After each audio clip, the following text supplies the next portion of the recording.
Comment se forment les habitudes ? Si nous ne sommes pas libérés du passé, il n'est point de liberté, car l'esprit n'est jamais neuf, frais, innocent. Seul un esprit frais, innocent est libre. La liberté n'a rien à voir avec l'âge, elle n'a rien à voir avec l'expérience. Et il me semble que l'essence même de la liberté consiste à comprendre tout le mécanisme des habitudes, à la fois conscientes et inconscientes. La question n'est pas de mettre fin aux habitudes, mais d'en voir toutes les structures. Il faut que vous observiez comment se forment les habitudes et comment le rejet d'une habitude ou le fait de lui résister ne font qu'en créer une autre.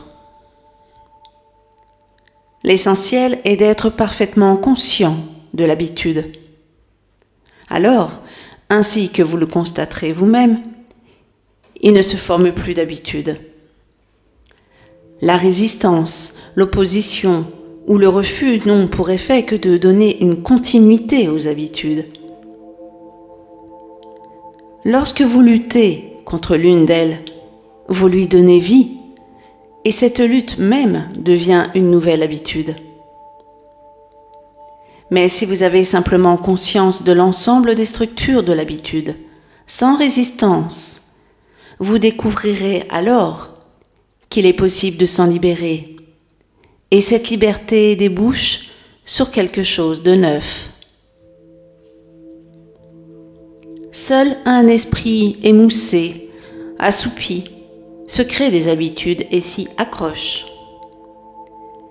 L'esprit qui reste attentif, seconde après seconde, attentif à ce qu'il dit, attentif au mouvement de ses mains, de ses pensées, de ses sentiments, découvrira que cette formation de nouvelles habitudes a cessé.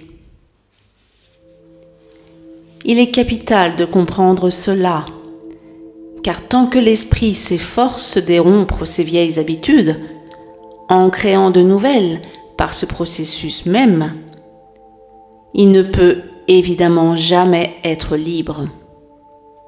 Et seul un esprit libre peut voir au-delà de lui-même.